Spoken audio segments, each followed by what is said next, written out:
10月27号这一场音乐福音见证主日，这个发想是来自于我们的敬拜乐团，我们的建成乐团，他们都有自创的歌曲。那这个自创的歌曲也都是发自于他们自己生命的见证的一部分，所以才想到说，既然如此，何不跟弟兄姐妹的生命见证一起结合？所以就有了这个音乐福音见证主日。所以当天依然是有2场礼拜，台语礼拜跟华语礼拜。那我们会在这之前，就是9月15号之前收集各个弟兄姐妹的见证。这个见证呢，我们邀请的是，因为我们为了整场礼拜时的流畅，我们有一些限制，就是它可能是500字以内的文稿，你要电脑打或者手写，或者是你是用录音的。如果是录音的那个时间大概就是5分钟，大家可以抓一下这个时间，然后可以在9月15号以前交给干事会诊。那等牧师从美国回来之后呢，我就会先听一下，或者看一下那些见证，然后会跟敬拜团的讨论我们要怎么样的见证配合怎么样的诗歌，然后要怎么样的顺序，可以在福音主日这一天来呈现。所以我们需要比较多的预备时间。好，欢迎大家可以回去好好的祷告，就可以开始准备投稿了这样子。好，今天呢要讲的题目是是福还是祸。我想我跟着，也不是我想嘛，我希望大家都可以跟着教会的读经进度，读到今天利未记也算是结束了。那今天的经文段落呢，其实就是放在昨天的经文进度里面，利未记第26章。那如果你有读经，就会对这段今天刚才于翔读的这段经文就还蛮有印象的这样子。好，上帝一步一步呢，借着摩西从他们出埃及以后，就开始教导他们如何持守圣洁来敬拜来献祭，因为这是他们出埃及的目的，怎么样用心灵诚实敬拜上帝？这些教导在利未记里面教导的非常的仔细，所以当今天教导进入尾声的时候呢，这些教导进入尾声，在利未记的最后，这个声音好像是有点小，好像有点小，对不对？听得到吗？可以听得到就 OK。好，这些在利未记的最后，上帝再一次的在26章呼吁这些以色列人不要再3心2意，一定要遵守他的诫命，专心敬拜他。所以上帝在26章的3到13节里面有讲到说，你们若遵行我的律例，谨守我的诫命，我就给你们降下时雨，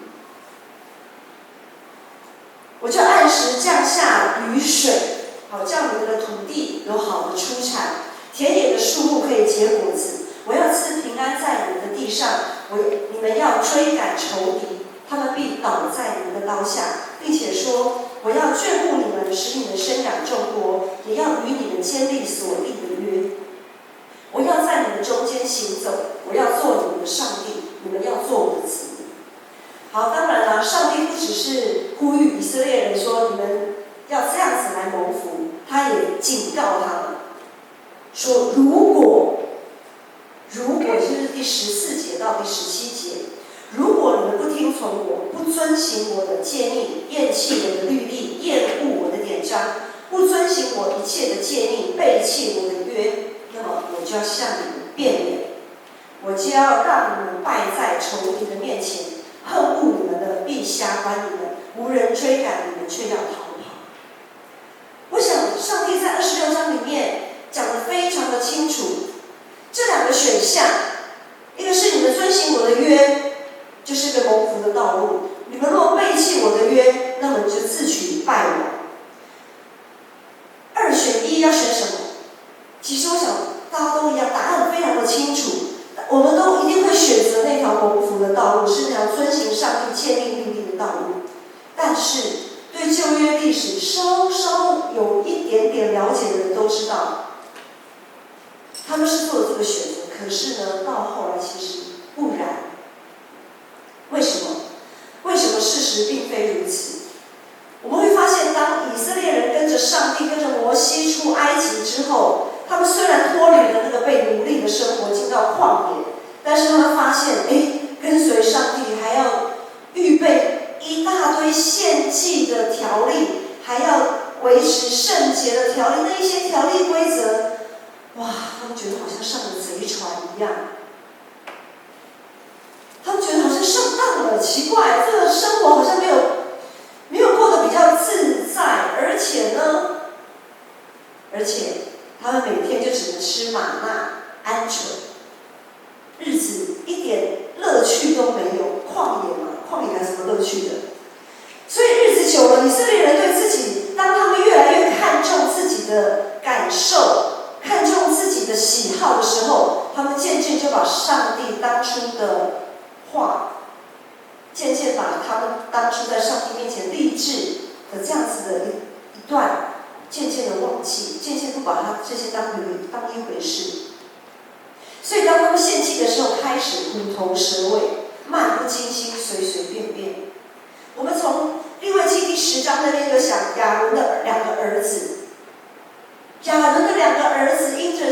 他们在献祭的时候没有按着上帝的指示，他们就被击杀。或许会觉得说，哇，不过是献祭嘛，不过就是啊，因为他们献了那个上帝没有吩咐的祭，然后他们就被击杀，会不会有点小题大做？那个上帝会不会有点太不近人情了一点？我们会直接说，有这么严重吗？就好像有的时候我们在服侍的时候，没这么严重啊，我们都会找一些理由来想减轻自己的罪疚感。当我们在想说事情是有这么严重吗？有严重到需要被击杀吗？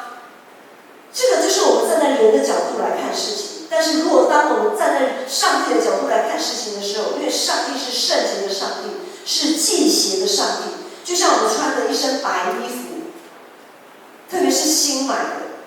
纯白的，我们都很怕我们吃东西的时候一不小心，对不对？成效我们会吃东西，待会吃东西会很小心，不要让什么汤汁啊、酱油啊、番茄酱会喷在吃的时候，特别是什么意大利面啊、番茄肉酱意大利面，吃那个万一不小心，可能我们的白衣服就会被喷到那个番茄酱，哇，那个真的是整个心情超差的。上帝是圣洁的上帝，所以他不容许任何的污点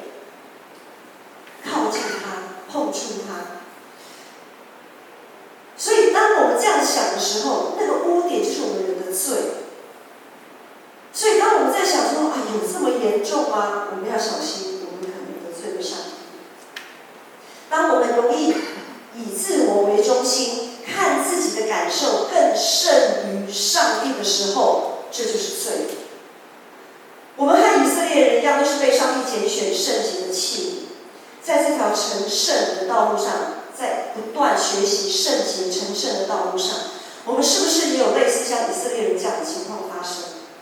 当这个信仰跟我们的感受相冲突的时候，我们会做什么选择？服侍久了就容易虎头蛇尾，避重就轻，想要交差了事，因为好累了。或者是碰到不愉快的事，掉头就走，把上帝晾在一旁。当初跟上帝的承诺，通通像过眼云烟，像风吹去就没有，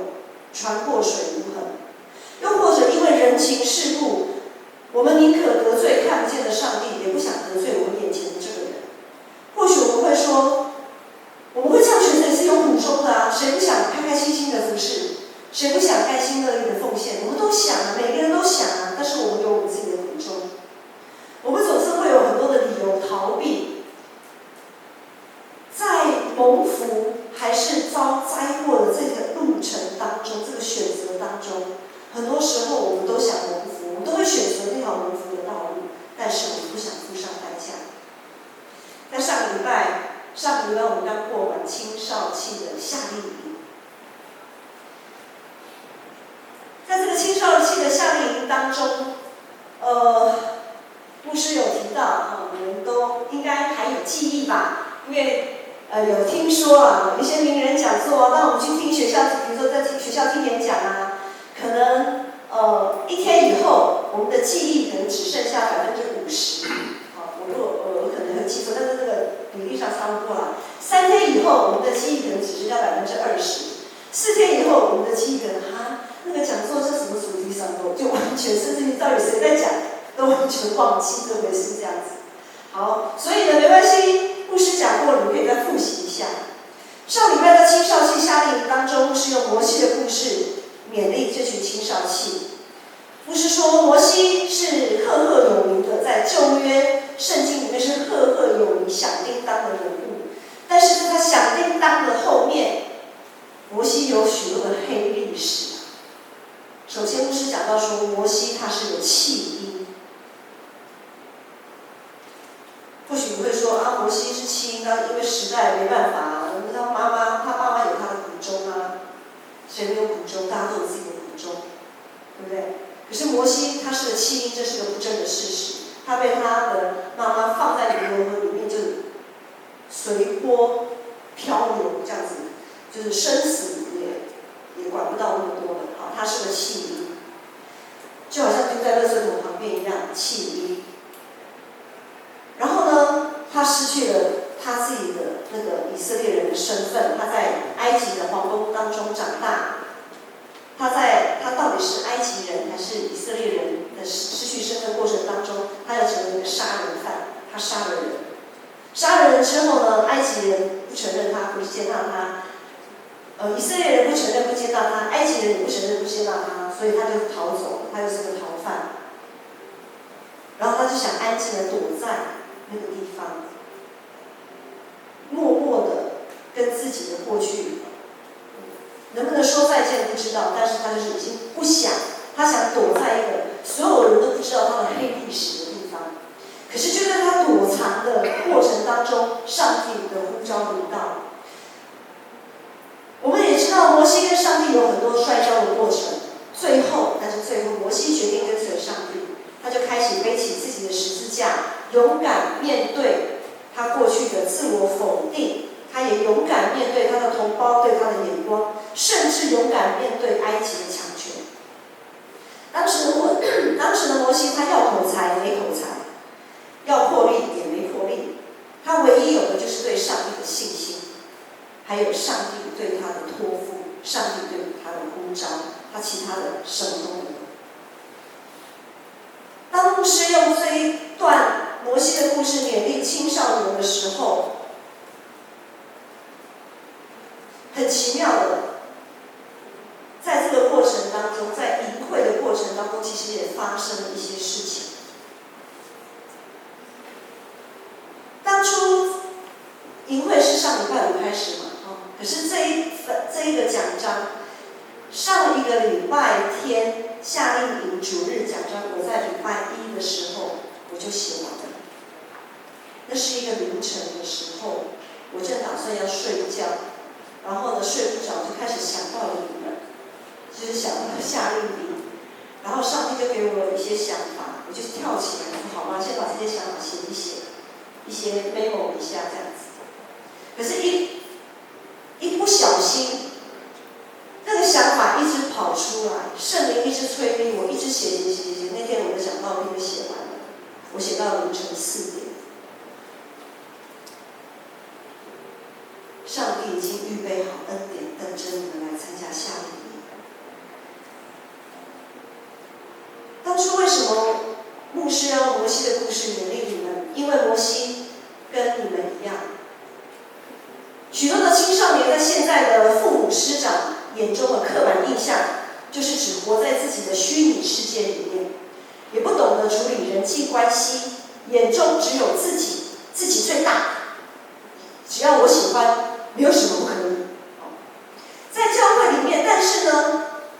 在这样子的情况，有一群在我们教会里面这些团契，青少年团契里面有一些小同工，包括青少期的干部，还有当初承诺要当小组长的这一群同工，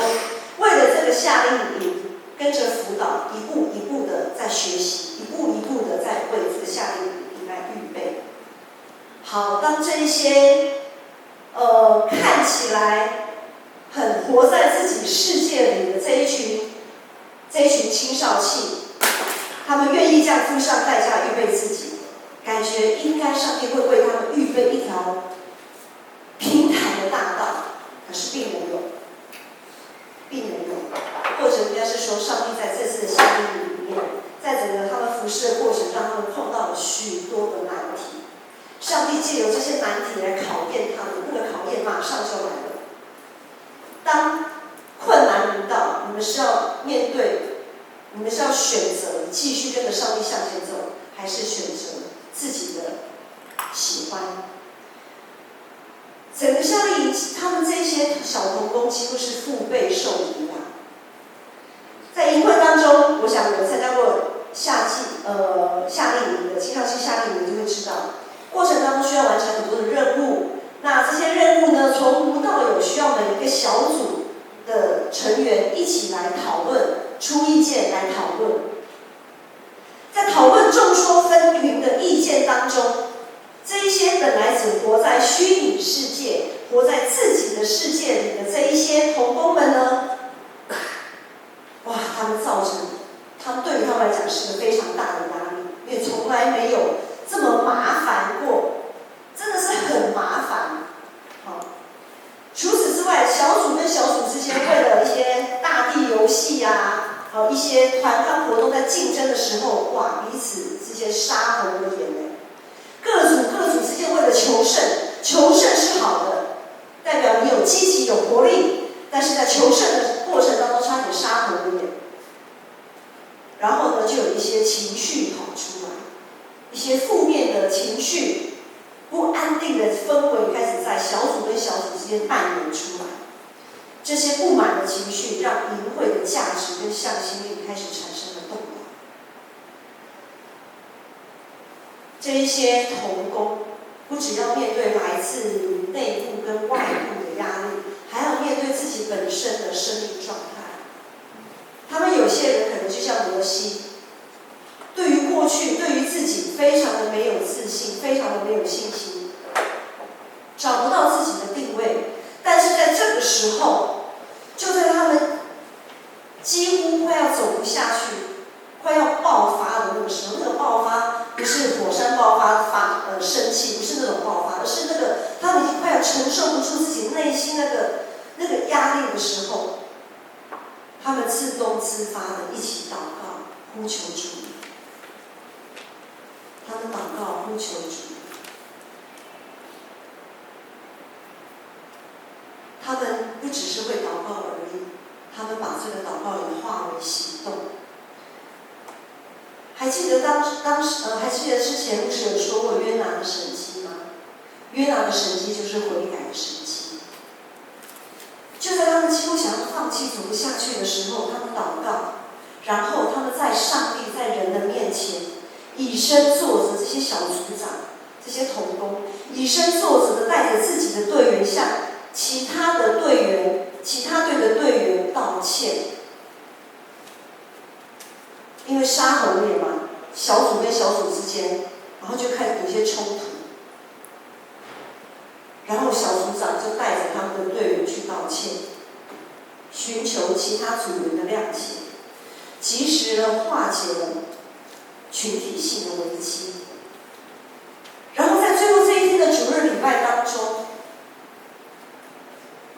那个压力也一直，虽然那个危机暂时的化解，但是那个压力还是持续，因为我们知道第二天晚上有奥斯卡，那个是每一组的成果展现，那个压力还是在的，可是就在主日礼拜的时候，上帝用摩西的故事给他们鼓励，给他们勉励。这个故事从礼拜一，上帝就为你预备了，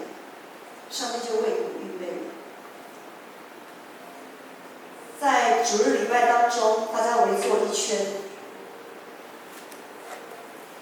听完上帝的信息，然后麦克风一个一个传下去，让大家分享在这3天的过程，他们的心情如何。才开始说，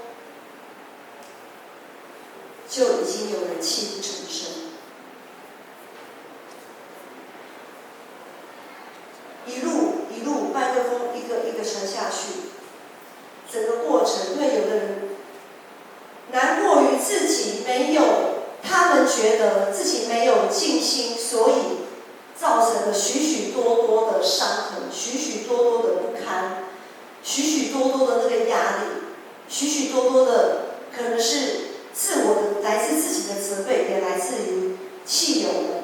组员们的眼光。他们在泣不成声当中懊悔，在上帝跟人面前，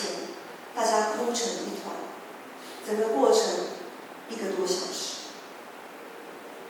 一边哭一边讲，讲不出来继续哭，哭完了再讲，再分享。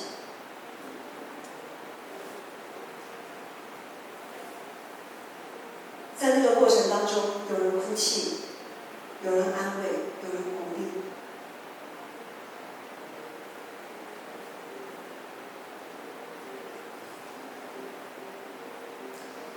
看了真的很叫人心疼，但是也很被激励，因为这是一个悔改的神迹。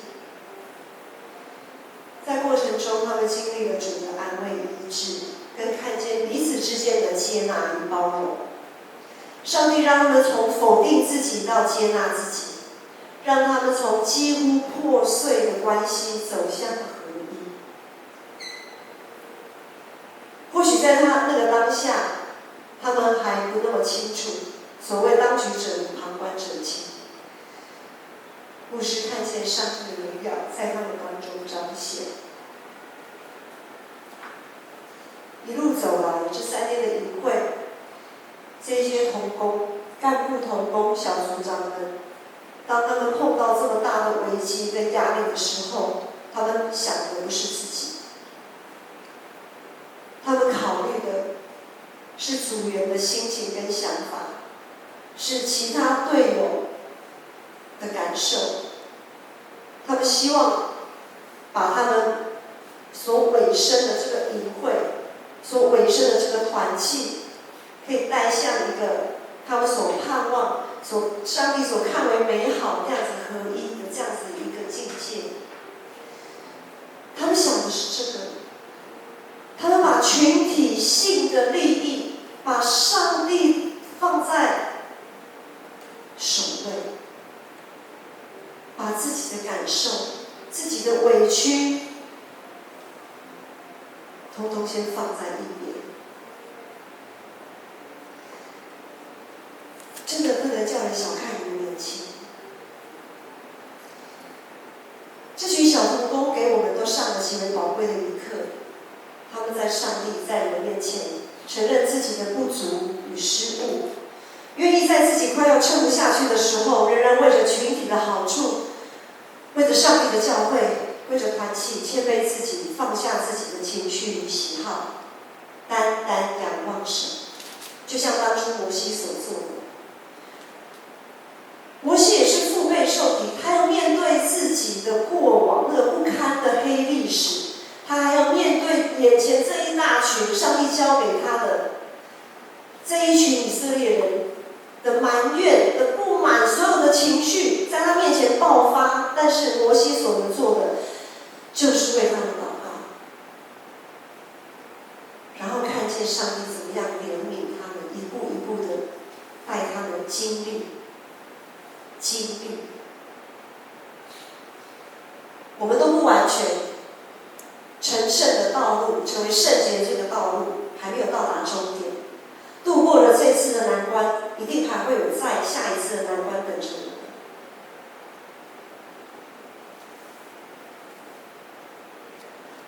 而后我们在教会里面还是会看到许多的问题，许多的压力，许多的不如意。但是这一次的经验真的是非常的宝贵。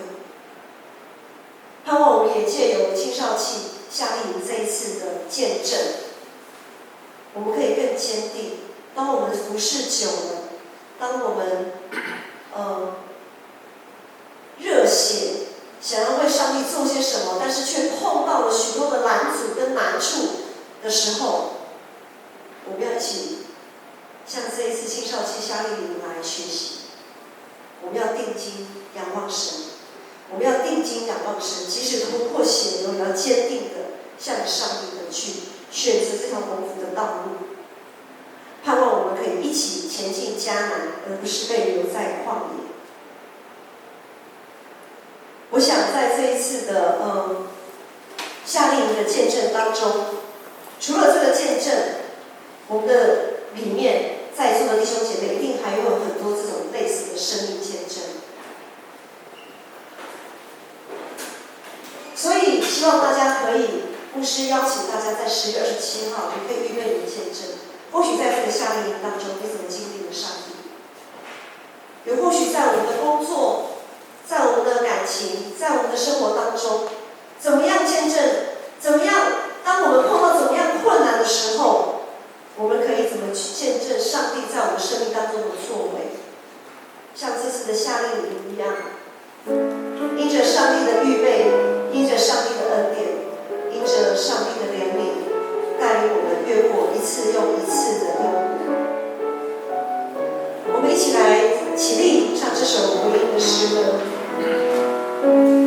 当我们愿意的时候，我们可以常常看见上帝的荣耀，